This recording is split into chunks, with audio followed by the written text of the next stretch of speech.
Hello colorers, my name is Teal and welcome back to the lore of Owlboy and its secrets part 2.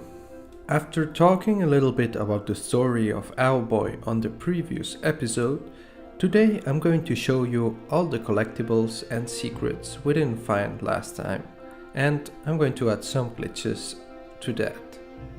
So let's get into it. After beating the game for the first time, I felt I had left so much behind that I wanted to complete 100% of the game. When you load your last saved game, you reappear right before fighting Solus. But there's one difference. There's a shining star or ball. If you interact with it, memories of Valley flood back to you and you are left with two options. Either remain in the present or return to Valley. If you stay, you fight Solus and see the ending again. But if you return to Valley, you can actually complete any unfinished business. So I returned to Valley. The first objective I had was to get all the coins in order to get all the trinkets from Buccaneers. Remember that shopkeeper who is abusive to her servants, the Bogans? Hey, who are you? Hi, how are you doing today? I'm not allowed to talk to people, hehe. Not allowed to people, you neither, huh? Well, make yourself at home, I live back here. Sometimes her trinkets were very useful, like the canteens, which increased your health, or the scope, which let you shoot further with Gaddy's blaster. But sometimes they were purely aesthetic, or if you ask me, useless. Here! What is that? Congratulations! It's an ugly green hat. That's my old hat. It's got my name on it. And nobody cares! Go on, little owl fellow. Wear it with pride. So friggin' cool! Wow! You look incredibly stupid. Can't argue with that. We still had to get 2 trinkets, but I was determined. In order to get all the coins, I had to finish a minigame by the Bogans, I had to find barely visible stone baskets, or I had to even find hidden walls. Little by little, I was getting all the coins from the different sectors until I found the last one very hidden and with a mechanism.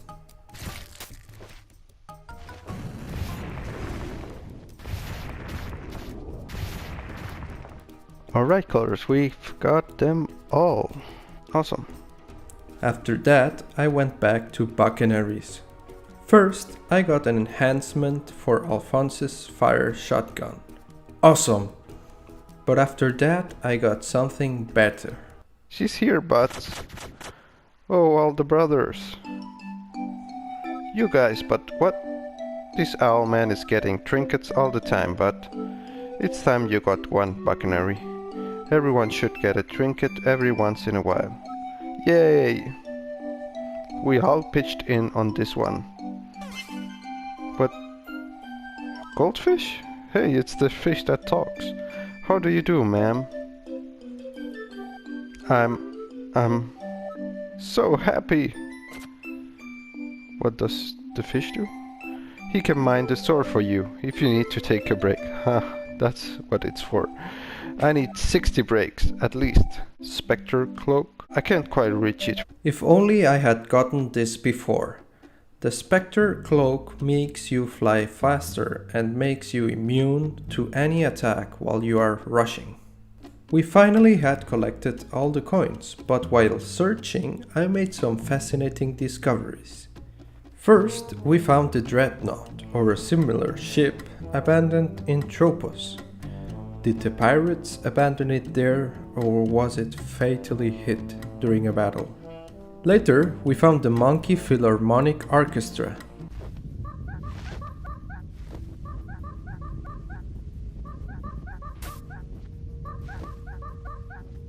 But the most stunning discovery was what we found past the Owl Temple, above the broken machinery.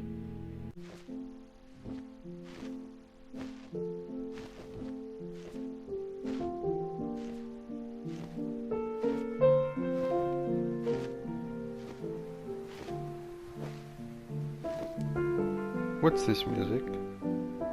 I never discovered this. What the hell? Is this paradise? It was the aftermath of Advent.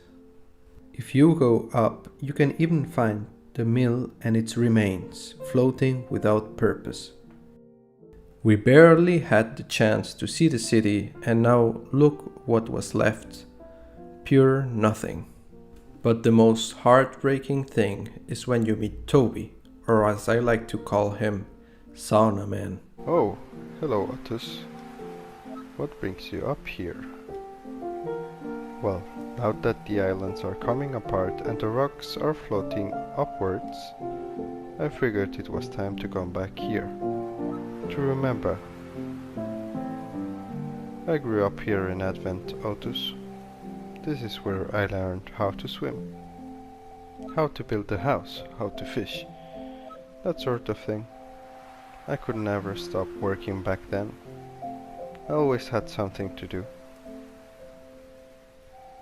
It's where I met my wife. After that, I didn't need to work so hard.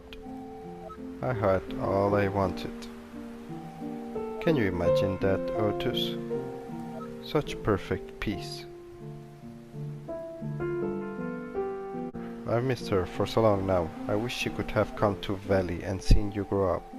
But I buried her up here, and now that home is in ruins, and the professor says that the rest of the world is ending too. Ah, poor him. I'm glad I met you, Otus.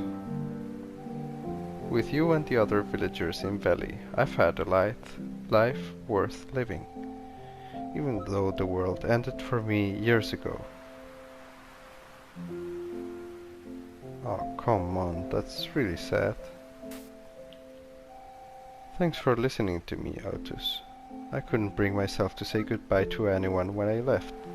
Just took the first ferry I could find. But we're like family, all of us in Valley.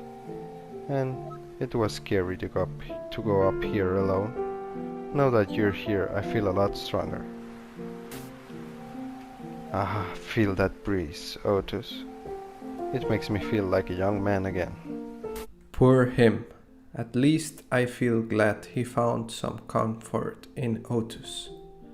After collecting all the coins, I wanted to get all the items that were left in my inventory. Remember the Boggins minigame? After finishing it, I got this extra cutscene I didn't show you before. Wait up, guy. You saved me earlier from the flying beasties. Stupid coins have no value, not really. I want to give you something special. What is that? Please accept it, sir. It's my most favorite thing ever, but I want you to have it. Oh, if you put it to your ear, you can hear whispers. At least I do. Haha. Maybe it's the dead talking. Whoa, that'd be really freaky. What was the shell for? Speaking to the dead? After some exploring, I found this.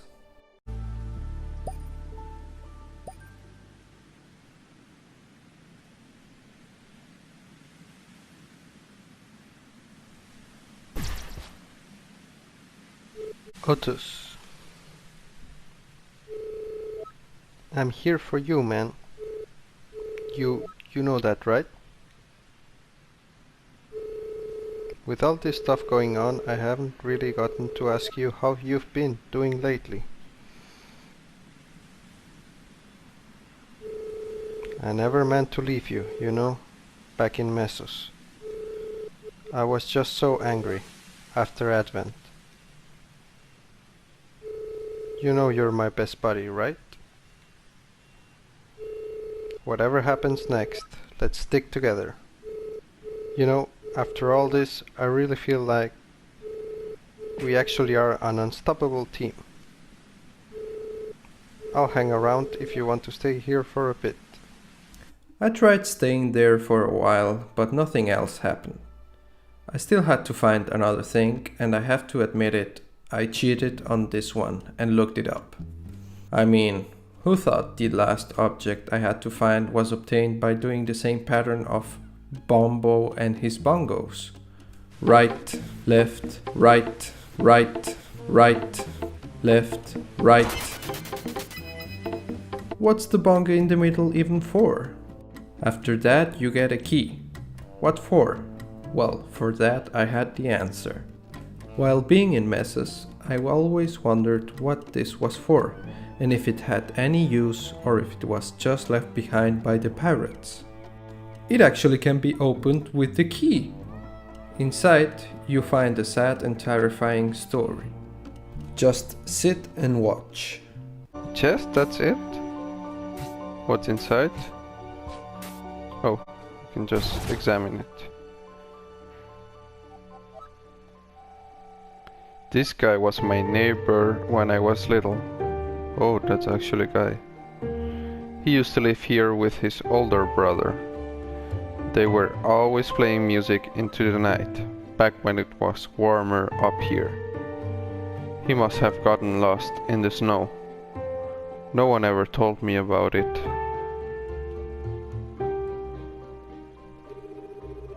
Perhaps this chest is his?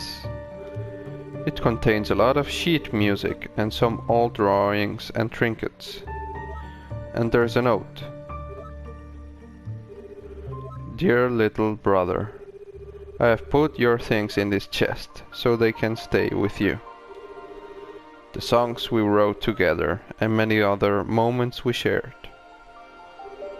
I will not be coming to see you as often anymore. I have to go somewhere warmer. The colder it gets, the more I sit in this cave, thinking of how I should have found you. In the cold, you're all I can think of. But I promise I will not forget you. I will bring both my drums and your drums with me when I go.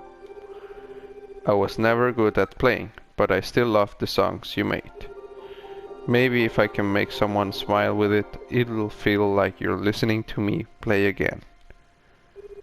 I hope one day I will only remember you when it's warm and things are good. And I hope you don't miss me as much as I miss you. Let's put the note back in and close the chest. Yes. Hey, you don't know me, but he found a nice place. And everyone really likes your music. We'll let you rest again now. But he didn't forget you. Come on, guys. Let's give him some peace.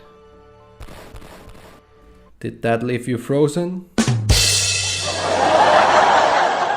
During the exploring of the use of the seashell, the coins, and the key, I actually ended up finding some funny glitches, like this one in the Tower of the Owls. If you stay on the right edge of this platform, you actually get inside this block. After that, you can't get out because you can't properly fly in the tower, so you have to restart in a checkpoint. Another simple and stupid glitch happens during the final battle against Molstrom. If you press start when you stand up after crawling, push the return to title screen option, jump back into the game, and examine the shining ball, you get this. Yes, a black screen. The greatest one is found inside the Owl Temple. After crossing the spike balls and speed running with the Owl Cloak, you actually trespass the boundaries of the map and can fly with a moving background wherever you want. It just goes on and on. I actually tried to attempt it again, but it's too hard. And that's it for all the collectibles and secret... Wait a minute. There's something I had to check. Remember the golden discs I got during my playthrough? Well, I recall not being able to get one and the slot where it's meant to fit. So I went for it. After discovering how to get to the other side, I managed to collect the coin and I got this. The lesson of history must be preserved. even when that history is a terrible one. With this token, you hold the key. Find me at the sanctuary, and you will see what once was, and what became of our fragile dreams. Now I had to find the slot, which was somewhere in Tropos. I did the ritual and... No? Oh, I know where this is. But what did it open? I knew where this door was. I rushed to it, and I'll leave you with the raw footage of what I just discovered.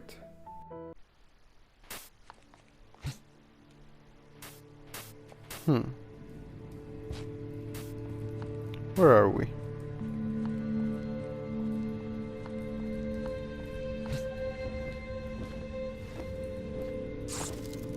Music is cool, but these look like owl runes. Again. What is this place? Examine. What? Welcome, friend. I am Cernia of the House of Preservation and Diplomacy. What you see before you is my life's work, the Eternal Sanctuary, a place to record the thoughts of our leaders and artisans, the brightest owls to ever have lived, they say. I hope that the knowledge enshrined here may aid you, and that you will share the wisdom of the owls with all who care to listen. Times are changing, it would seem. Aegolius and Nocte, they sure are an incredible pair. The temple guardians they made, terrifying as they are, have kept the temples completely safe. And now Aegolius tells me that Nocte has thought of a way to make thinking machines. Aegolius says he will put them into production soon. My role as a combat instructor may eventually no longer be needed. No wonder those two are never seen apart. Who else can truly relate to such brilliant minds? Poor him. He lost his job over the androids or robots of the House of Travel for these inventions. Is it not the duty to roam the skies? Let us free and healthy and cherished. Descendants find their own purpose. Who is that? Let's see here. A little one. I think Nocte is onto the discovery of a lifetime. He's been locked up in his lab for ages and speaks only in whispers about it. Nocte is almost too brilliant. Even Aegolius can barely keep up with his thinking. The automatons they've created have been revolutionary. If Nocte believes his next discovery will be even greater, I can't even imagine what it will be. So they actually trusted in Nocte and Aegolius. Oh, we don't see him. We have incredible Nocte. This loop 4 lead of farming support him. He's dead.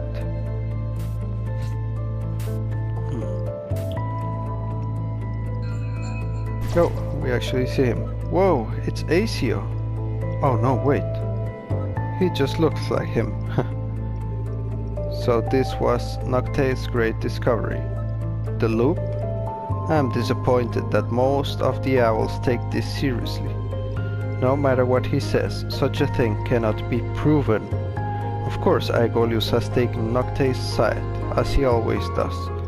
Inseparable, those two, even in failure. It goes over my head, he says. I suppose nothing can go over Aegolius's head, what with how big it got after he made the automatons. Leeching off of Nocte's brilliance has made him quite the reputation. If he didn't have Nocte beside him, he would be no one at all. I will not be talked down to by a self-aggrandizing buffoon. What is all of this? Who are Aegolius and Nocte? You can already see the controversies and disputes between the owls, but things were about to get worse. Is it a teleport? Oh. This is Aegolius. Noctei is gone. One of my automatons went amok. I had it destroyed, but now I've lost my only friend and the genius behind the hex machine. It's too complicated. Noctei's schematics for the hex machine and his theorems on the loop. My own machine is only a pale imitation. This is the best I have been able to come up with. I redid the calculations. The chances of catastrophic failure of the hex machine are enormous. If it fails, the planet will never look the same again. Countless lives lost and more lives ruined. 50-50. Those are the odds of success and failure. 50-50. And yet, if I don't complete this task, Noctei's life's work, then my soul will die along with him. I have decided to lie to the other owls. I will not tell them of the danger. The hex machine will be built. The loop will be broken. You, my descendant, you will be my backup plan. What the hell? I will guide one with my crest to this place to listen to these words. Do not be alarmed. That is within my ability. Take the clues I have left behind here and follow them. I only ask that you tell no one. No one must know that I, weakest among the owls and the disgrace of our kind, risked the doom of our world. People must be able to trust each other, even in a world with monsters like me. Good luck. And Noctei, I'm sorry. Damn, this Aegolius, what the hell was he thinking? The hex machine? 50-50? Backup plan? So the whole floating thing and the hex failing is this owl's fault? This was the lie and the great shame of the owls. I was shocked, but things were going to get yet another twist. On my way out, I found 3 empty chests. I supposed they contained the relics. And I decided to do one last check for more clues. Hidden behind the wall, I found a puzzle. After solving it, a door opened. Music stopped. Where were we? Everything looked in ruins, and then I found this. Let's see. Oh. Who's that? I am Noctei. Cernia convinced me to leave a message behind. I don't think even Aegolius knows, but I'm unsure what to say. Mathematics and philosophy are my callings and the calling of my house. I never was one for talking, unless someone could pull the words out of me. Mathematics never lies. It makes predictions. If you master mathematics sufficiently, you will find that you can make extraordinary predictions. The trajectory of a rock, the orbits of the stars. I learned those as a boy. Now as my maths is better, the predictions I make are somewhat different. I predicted my own death to one of Aegolius' machines. What the hell? Not once, but again and again in infinity. No matter how I adjusted the parameters, I saw my own death there as an eternal wave function, over and over. And applied correctly, I could see every death, every life, even a young owl named Otus who dies in a great battle above a floating city. What the hell? And yet, Otus, my maths tells me that you will be at this hologram. A strange inconsistency. Perhaps our hex machine worked after all. Tomorrow is the day that I die, Otus. It is my hope that by doing so, my prediction will come true, so that I will see you here today. And perhaps in the next loop, I will not have to die after all. Maybe then I could spare Aegolius some grief. Wow. Is there a way to save Nocte? Is it possible to break the loop? Can we change something to prevent the world from floating? To prevent the hex and the anti-hex? All of this will be answered in the third part of this series, where we will pay attention to details, try experiments, and we will develop theories to further complete the lore of Owlboy. This video sure took some work to do, so I hope you enjoyed the second part of Secrets and Collectibles. If you did, please smash the like button and consider subscribing. Stay tuned for the third part and see you in the next video colors. Bye bye!